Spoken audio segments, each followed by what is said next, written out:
procuraram transformar as políticas de moderação de conteúdo no Twitter em uma arma contra os apoiadores do então presidente Jair Bolsonaro. Isso é gravíssimo. Isso é gravíssimo. Tudo é gravíssimo, mas o Estado brasileiro, na figura do Alexandre Moraes, segundo este jornalista, tentou transformar as políticas de moderação de conteúdo no Twitter em uma arma política contra o candidato que era desafiado dele e, consequentemente, em favor do Lula. Você que vai garantir que eu possa expressar sempre a minha opinião com base na verdade. Você pode entrar em www.paulofigueiredoshow.com/apoie, o link está aqui na descrição, e além de conhecer o meu site, que está muito legal, tem todas as notícias, artigos que você precisa ver, etc. Todas as minhas redes sociais estão lá. Tem duas formas de apoio. Uma baratinha, $7 por mês, que com o cupom de desconto que está aqui na descrição fica 5 por mês. Mas esses, os que estão prosperando, que Deus abençoou, que viajam, que compram carrão, que estão com relógio de marca, esses eu convido a se tornarem não só meus apoiadores, mas meus patronos Gold. $49,99 por mês ou $41 no plano anual. E aí você vai ser realmente meu patrono e vai ter um grande peso em apoiar o que eu faço. Um programa onde eu comentaria acontecimentos da semana. E essa semana foi repleta de acontecimentos. Nós tivemos aí coisa envolvendo Lulinha, nós tivemos, tem coisa importante acontecendo na Câmara, nós tivemos nos Estados Unidos uma pesquisa que saiu mostrando o Trump a 6 pontos, o Trump à frente em 6 estados, dos 7 swing states, os 7 estados que importam, o Trump à frente de 6 deles, mostrando uma boa chance, um bom favoritismo para a volta do Trump. Eu tinha várias pautas, tinha uma pauta aqui fantástica sobre a Bela Megali, que talvez eu aborde na semana que vem, sobre as conversas do general Tomás e do Alexandre de Moraes, mas o Brasil acaba capturado por certos assuntos. Na terça-feira, eu tive que fazer um programa bem detalhado, eu agradeço, aliás, a enorme audiência e a crítica positiva que eu recebi do programa, muitas pessoas enviando aí umas para as outras, sobre o podcast da Natuza Neri, onde ela conta como foi o processo de intervenção americana nas eleições brasileiras. E a gente já vinha montando esse quebra-cabeça há algum tempo, então foi importante a gente ouvir isso confessado da boca da mídia de esquerda. E o programa de hoje seria um programa normal, eu estou aqui de volta ao meu estúdio, mas o que aconteceu foi que na quarta-feira a reportagem mais bombástica publicada nos últimos tempos veio à tona. Eu estou falando do que se chama de Twitter Files Brasil.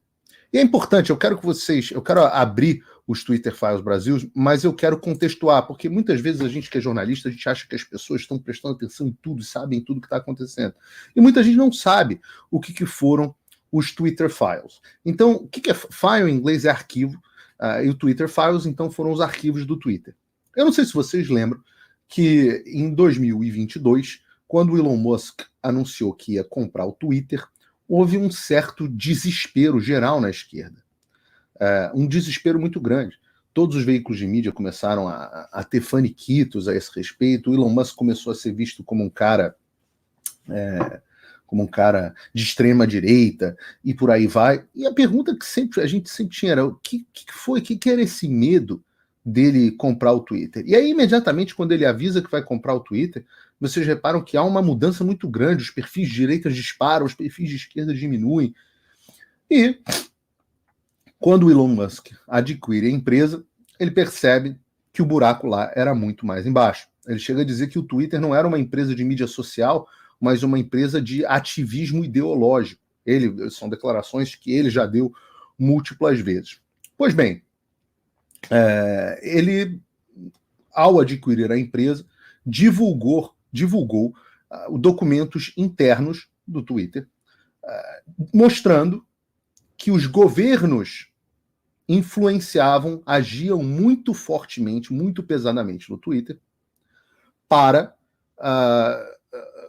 moldar o discurso público.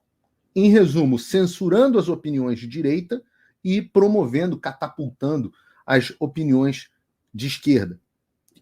E apesar da direita acabar dominando o Twitter, isso acontecia mesmo com o uso dessas ferramentas. E aí várias coisas foram descobertas, os documentos foram entregues a alguns jornalistas, entre eles o Michael Schellenberger, de quem a gente vai falar daqui a pouco, o Matthew Taibbi, a Bari Weiss participou também do Twitter Files, que era ex-comentária, ex-editora, perdão, do prestigioso na esquerda, né, do New York Times. Lembrando, eu estou falando de jornalistas de esquerda.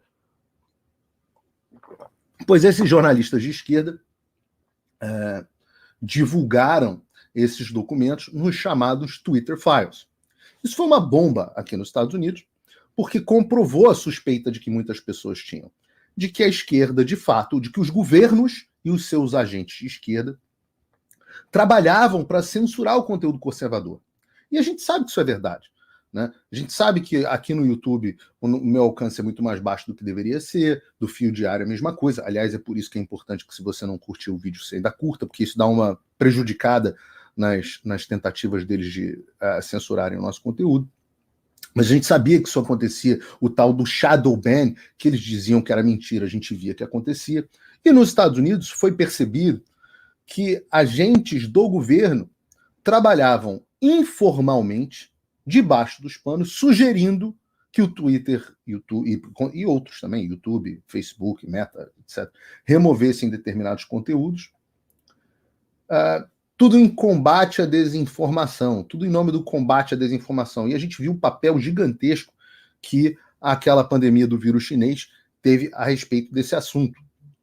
Uma coisa que até hoje é palavrão, né, nas redes sociais.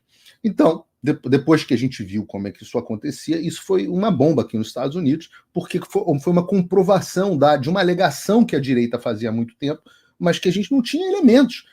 Tinha estudos, tinha análises, mas não tinha quantificado como era esse tipo de ação. Pois bem, aqui nos Estados Unidos isso gerou uma série de debates, audiências no Congresso, e um caso que está sendo julgado, está sendo levado até a Suprema Corte, e a Suprema Corte julgará esse ano, se não me engano, no meio do ano, dizendo, explicando, discutindo, melhor dizendo, se o governo violou a primeira emenda. Para quem não sabe, a primeira emenda da Constituição americana é a lei que diz que o governo não fará nenhuma lei para reduzir, para violar a liberdade de expressão. Então, quando agentes do governo trabalham dentro de uma empresa de mídia social e censuram o discurso das pessoas, é uma violação, em tese, da primeira emenda. E isso é uma discussão muito grande, porque o governo Biden aqui tentou até criar algum tipo de legislação, mas como existe essa proteção constitucional muito forte nos Estados Unidos, era tudo meio que feito pelo que se chama de Deep State. O que é o Deep State? O Deep State a gente falou deles no programa passado, eu falo muito no meu curso Fim da América, são os funcionários obscuros, os técnicos do TSE, são os agentes da Polícia Federal, os delegados, são pessoas que a gente não tira com o voto. Então eles estão incrustados. Deep vem de profundo, né? Eles estão profundamente dentro do Estado. E a população não tem poder sobre esses burocratas. Nos Estados Unidos, então, o controle era feito pelo Deep State. No Brasil, a gente sabia que a situação era diferente. Porque o que nos Estados Unidos era feito informalmente, e em breve a Suprema Corte deve decretar criminosamente, ilegalmente, a gente, no Brasil, via sendo feito em uma escala muito maior e mais agressiva pelo Supremo Tribunal Federal e pelo Tribunal Superior Eleitoral, ambos sob a condução do ministro Alexandre de Moraes. Só que todas essas alegações eram alegações. Os projetos tramitavam sempre em sigilo, advogados não tinham acesso, nós não sabíamos a extensão dessa ação. Até que o Michael Schellenberger, no dia de ontem, divulgou os chamados Twitter Files Brasil, ou seja, os arquivos do Twitter relacionados ao Brasil. E a gente vai ver o que esses arquivos mostram. Nós vamos aqui discutir no programa de hoje. Atenção para o gato passando, isso é muito importante. Nós vamos assistir... Não, aqui tu não vai sentar, não. Nós vamos assistir no programa de hoje em detalhes sobre o que aconteceu, qual foi a extensão. Nós vamos hoje, nesse programa, destrinchar os chamados Twitter Files. Eu quero começar mostrando para vocês quem é esse tal de Michael Shellenberger, né? Michael Shellenberger. Ele é o fundador de uma publicação aqui chamada Public. Ele é vencedor do Prêmio Dow de jornalismo. Segundo a revista Time, ele é um herói do meio ambiente. Ele é o CBR, ele é o presidente do CBR em política, censura e liberdade de expressão. Ele da Universidade de Austin, no Texas, tá? E ele também é autor de vários best-sellers. Inclusive, eu dei um aqui de prêmio aqui para a patroa, de presente para a patroa no Natal, que foi o San Francisco, o livro dele espetacular, explicando como São Francisco, outrora a cidade mais espetacular dos Estados Unidos, uma das cidades mais espetaculares dos Estados Unidos, virou um lixão, um lugar de crime e mendicância. Entendam, este é um jornalista, talvez hoje um dos mais relevantes e premiados dos Estados Unidos. Há poucos jornalistas investigativos mais relevantes hoje do que o Michael Shellenberger. Eu pedi, o Michael Shellenberger concordou em me conceder uma entrevista e eu estou ajeitando com ele as datas onde a gente vai falar detalhadamente sobre esse assunto. Se você não viu, o Michael Shellenberger esteve ontem no Oeste Sem Filtro, o ótimo Oeste Sem Filtro, com os meus queridos amigos lá, Silvio Navarro, Ana Paula, Augusto, e ele fez uma entrevista. Ele fala não maravilhosamente bem, porque é um idioma muito difícil, mas ele fala português, né? Ele tem essa história bacana de conexão com o Brasil. Se eu não me engano, ele ainda está no Brasil. Então é uma pessoa que tem enorme interesse pelo nosso país.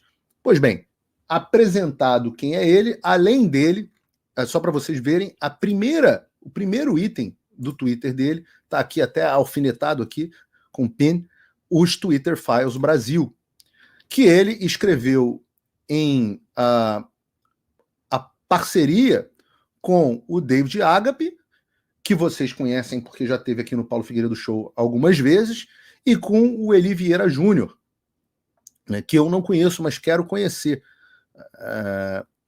E eles construíram esse artigo. Nós vamos ter daqui a pouco, mais tarde, o David Agape para falar do documento. Se você, obviamente aqui está em inglês, a Ana Paula Henkel fez a gentileza de traduzir tudo para português. Você pode encontrar a versão traduzida dos Twitter Files na íntegra no site do Paulo Figueiredo Show.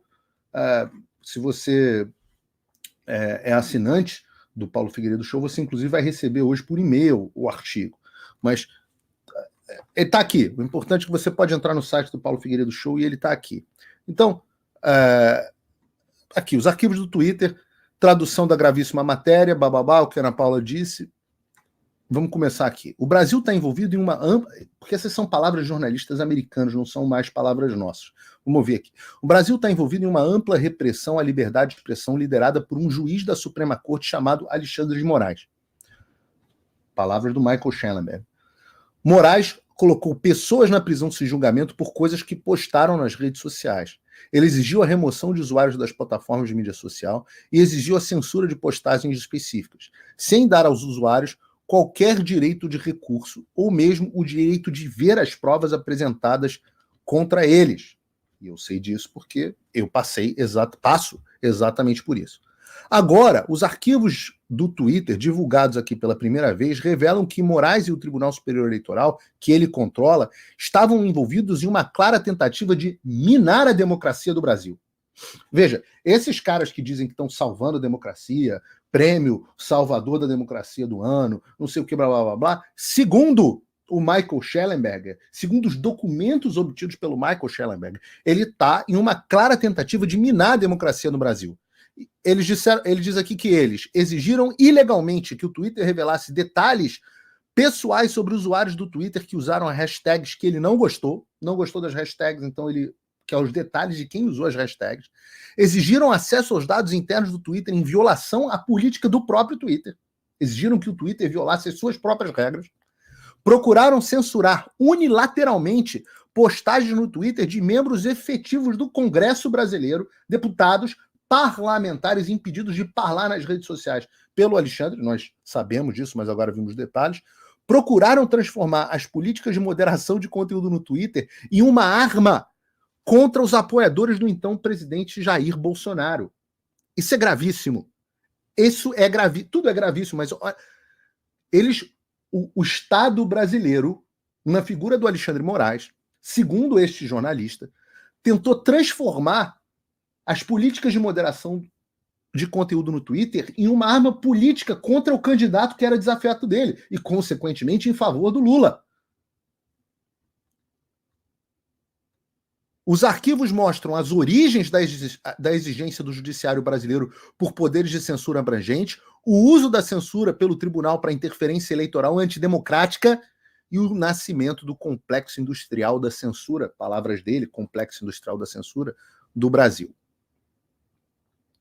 E se vocês forem ler aqui, eles apresentaram todas essas conclusões ao Alexandre de Moraes e ao Tribunal Superior Eleitoral e ninguém respondeu. Spoiler, não responderam porque não há resposta. Oi, eu vou ter que parar o vídeo só para te atualizar. A perseguição implacável continua. Desde dezembro de 2022 eu continuo sem passaporte, com as contas bancárias bloqueadas, redes sociais banidas no Brasil e muito mais. Agora estão vindo atrás de mim até porque eu contei para vocês os bastidores do que acontecia com os militares. E a novidade é que o Locals, onde muitos me apoiavam, fechou o acesso aos brasileiros por conta do STF.